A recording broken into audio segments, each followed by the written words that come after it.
పితా పుత్ర పవిత్రాత్మ నామమున ఆమేన్. ఈనాటి దేవుని మాట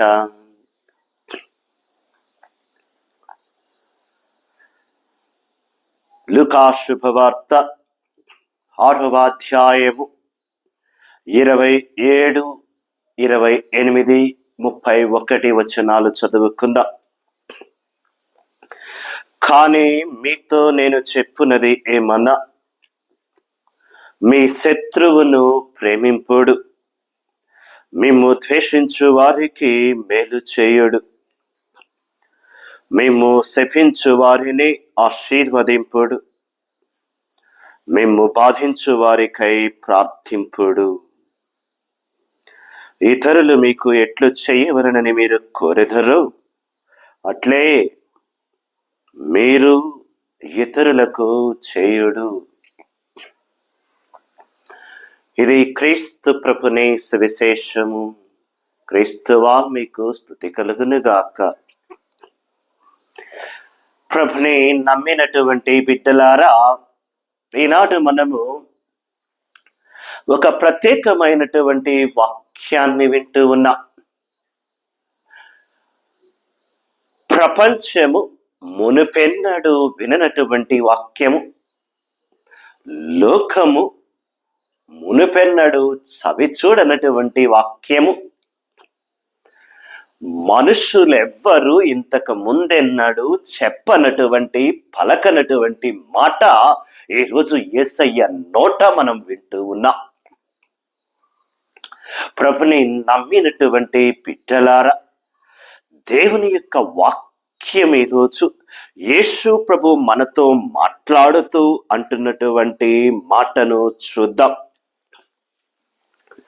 లూకా శుభవార్త 6వ అధ్యాయం 27వ వచనములో యేసయ్య అంటున్నాడు, నేను మీతో చెప్పున్నదేమనగా మీ శత్రువులను ప్రేమింపుడు అంటున్నాడు. నాకు తెలిసి నాకున్నటువంటి పరిమితమైన జ్ఞానములో మునుపెన్నడు కూడా యేసయ్య కంటే ముందు ఈ మాట పలికిన వారు, విన్నవారు ఎవరు ఉండి ఉండకపోవచ్చు. అవునండి, చాలా మంది మహానుభావులు, ప్రవక్తలు, గొప్ప గొప్ప వ్యక్తులు ఎందరో చెప్పారు, అందరినీ ప్రేమించండి, అందరితో ప్రేమగా ఉండండి అని చెప్పారు. కానీ మిమ్ము ద్వేషించే వారిని కూడా మీరు ప్రేమించండి, మీ శత్రువులను సైతము కూడా మీరు ప్రేమించండి అని నాకు తెలిసి యేసయ్య తప్ప ఇంకెవరు చెప్పి ఉండకపోవచ్చు. ఆ మాట ఎంతటి గొప్ప మాట అండి. ఆ మాట చెప్పటానికి ఎంత శక్తి కావాలా, ఎంత బలము కావాలా, ఎంత మానవత్వం కావాలా, ఎంత మహోన్నత్వం కావాలా. ఆయన మహోన్నతుడైనటువంటి సర్వేశ్వరుని కుమారుడైనటువంటి లోకరక్షకుడు కనుక అంత ఉన్నతమైన మహోన్నతమైన భావములు కలిగి ఉండి శత్రువులను సైతము కూడా ప్రేమింపుడు అన్నటువంటి మాటనంటున్నాడంటే చాలా కష్టం అండి. నాకు తెలిసి చాలా కష్టం.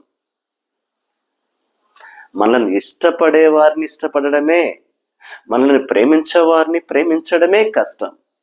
అటువంటిది మనల్ని ద్వేషించే వాళ్ళని ప్రేమించమంటున్నారు, ఇష్టపడని వాళ్ళని ఇష్టపడమంటున్నారు, శత్రువులను కూడా ప్రేమతో చూడు అని ప్రభువు అంటున్నటువంటి మాటలు దేవుని నమ్మినటువంటి బిడ్డలారా, ఆయన ఈ మాట కేవలం నోటితో అనలా, నడతతో చూపించారు, ప్రవర్తనలో చూపించారు, ఆయన జీవితంలో చేసి చూపించారండి. ఆయన మీద ఉమ్మేసిన వాళ్ళని క్షమించాడు, కొరడాలతో కొట్టిన వాళ్ళను మన్నించాడు, బల్లెపు పోటు పొడిచిన వాడిని మన్నించాడు, మేకులు దిగగొట్టి సిలువలో ఆయనను చంపిన వాళ్ళని క్షమిస్తూ, తండ్రి వీరు చేస్తున్నదేమో వీరికి తెలియదు, వీరిని క్షమించయ్యా అన్నాడు. చూడండి, ఆయన పగవారు, ఆయనను ద్వేషిస్తున్న వారు, ఆయనను అసహించుకుంటున్నటువంటి వారు, ఆయన శత్రువుల వంటి వారిని అందరినీ కూడా ఒకే ఘాటిన పెట్టి ప్రభు ఒక్కటే మాట అన్నాడు, తండ్రి దేవా వీరు చేస్తున్నదేమో వీరికి తెలియదయ్యా, వీరిని క్షమించయ్యా అంటున్నాడు. చూడండి, ఆయన కేవలం నోటి మాటలు మాట్లాడట్లేదు, చేసి చూపిస్తున్నారు. దేవుని నమ్మినటువంటి బిడ్డలారా, మొట్టమొదటిసారిగా లోకములో ఒక వ్యక్తి మీ శత్రువులను ప్రేమించండి అన్నటువంటి మాట అంటే లోకం అబ్బురపోయింది. అసలు ఇది ఎలా సాధ్యమవుతుంది, ఇలా సాధ్యమవుతుంది అంటూ శిలువ మీద నుండి ఆయన చేసి చూపించాడండి. ఎందుకంటే ప్రభు ఒక మాట అంటున్నాడు, కేవలము శత్రువులను ప్రేమించండి అని ఆపట్ల, మిమ్మల్ని బాధ పెట్టి ఇబ్బంది పెట్టి మిమ్మల్ని దూషించి ద్వేషించే వాళ్ళ కోసం ప్రార్థన చేయండి అంటున్నారండి. అప్పటి వరకు ఉన్నటువంటి నానుడేంటో తెలుసా? టిట్ ఫర్ టాట్, కంటికి కన్ను పంటికి పన్ను. ఎవడైనా నీ చెంప మీద కొడితే లాకొకటి కొట్టు, నీ పన్ను తీస్తే పన్నుకు బదులు పన్ను తీ, నీ కన్ను తీస్తే కన్నుకు బదులు కన్ను తీ.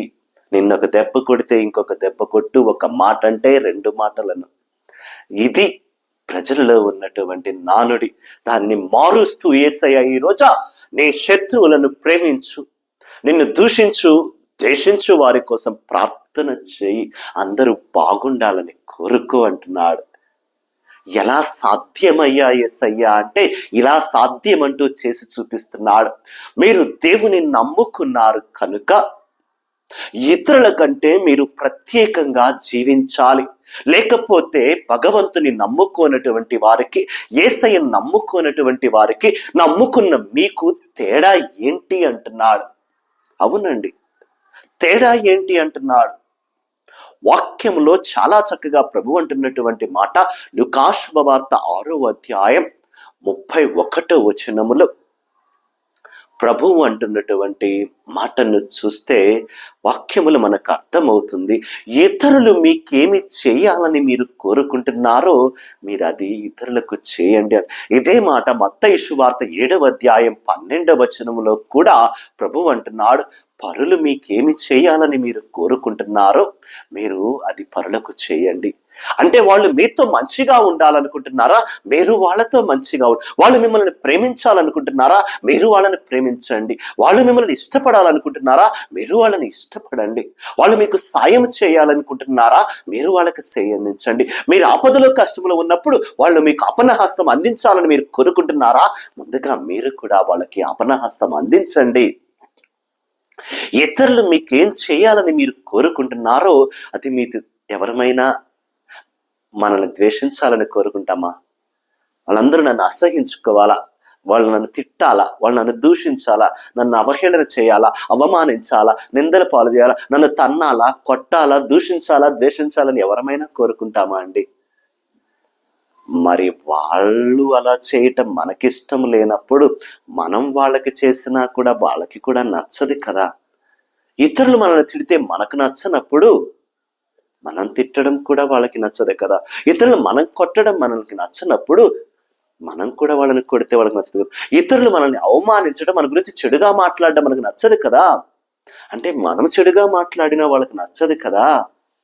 అందరూ నాతో బాగుండాలి, మంచిగా ఉండాలి, మంచిగా పలకరించాలా, అందరూ నన్ను ప్రేమించాలా, అందరూ నన్ను ఇష్టపడాలనుకుంటాం కదా.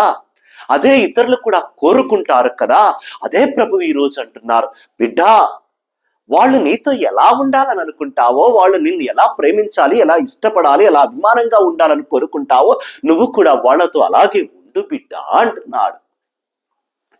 ఇంకా కొంచెం ముందుకు వెళితే 36వ వచనములో ప్రభు అంటున్నాడు, పరలోకమందున్నటువంటి మీ తండ్రి కనికరుడై ఉన్నట్లుగా మీరు కూడా కనికరము చూపుడు అంటున్నాడు. అంటే భగవంతుడు దుష్టులకు నీతిమంతులకు ఒకే రకంగా ఉంటున్నాడు. మంచి వాళ్ళను చెడ్డ వాళ్ళను ఒకే రకంగా చూస్తున్నాడు. వాన కురిస్తే ఇక్కడ మంచి వాళ్ళ ఇంట్లో వాన, చెడ్డ వాళ్ళ ఇంట్లో వాన, అందరికీ వానిస్తున్నాడు, అందరికీ మంచిస్తున్నాడు, అందరికీ ఎండిస్తున్నాడు, అందరికీ ప్రకృతిని సమానంగా పంచుతున్నాడు. మంచి వాళ్ళు చెడ్డవాళ్ళని ఆయన భేదం చూపించట్లేదు కదా. ఆయన అంతటి కనికరముగా ఉన్నప్పుడు పాపాత్ములు పరిశుద్ధులని తేడా చూపకుండా అందరినీ ఒకేలాగా ఆయన కాపాడాలి, దీవించాలని ఆరాటపడుతున్నప్పుడు అంత కనికరము కలిగినటువంటి భగవంతుడిని నమ్ముకున్నటువంటి బిడ్డ, నీవు కూడా భగవంతుని వలె కనికరము, జాలి, దయ కలిగి ఉండి ఇతరులతో మంచిగా ఉండు.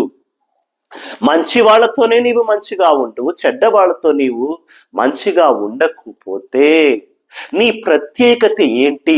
నిన్నిష్టపడే వాళ్ళని నువ్విష్టపడితే నీ ప్రత్యేకత ఏంటి? నిన్ను ప్రేమించే వాళ్ళకే, నీకు ప్రేమను పంచే వాళ్ళకే నీవు ప్రేమను పంచితే నీ ప్రత్యేకత ఏంటి?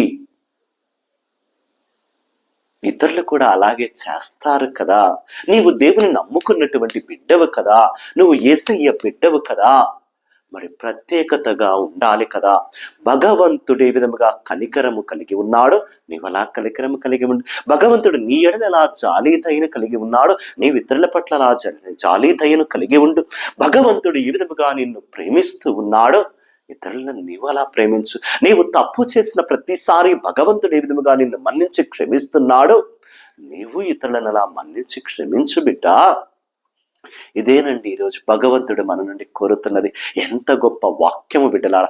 3 మాటలు ప్రభు అంటున్నాడు. మొదటిది, నీ శత్రువులను సైతము ప్రేమించు, నిన్ను అవమానించేటటువంటి వారి కోసం ప్రార్థన చేయంటున్నాడు. రెండవది, ఇతరులు నీతో ఎలా ఉండాలని నువ్వు ఆశపడుతున్నావో అలా నువ్వు కూడా ఇతరులతో ఉండు అంటున్నాడు. మూడవదిగా, భగవంతుడు ఏ విధముగా అందరినీ సమాన దృష్టితో చూస్తూ కనికరము, జాలి, దయ కలిగి ఉన్నాడు. నీవు ఇతరులతో అందరితో మంచిగా ఉండు, ప్రేమగా ఉండు, కనికరము, జాలి, దయ కలిగి ఉండు. 3 మాటలు నేర్చుకుందాం బిడ్డలారా, జీవితములు అన్వయించుకుందాం. ప్రభు మనకు నేర్పిస్తున్నటువంటి మాటలు కేవలం ఈ చెవితో విని చెవితో విడిచిపెట్టకుండా వాటిని 2 చెవుల నుండి తీసుకుని వచ్చి హృదయములో దాచిపెట్టుకుని ప్రభుని మాటానుసారముగా, ఆయన వాక్యమనుసారముగా మంచి జీవితము జీవిద్దాం. ప్రభు చెప్పినట్లుగా అందరితో ప్రేమగా ఉందాం, అందరితో మంచిగా ఉందాం.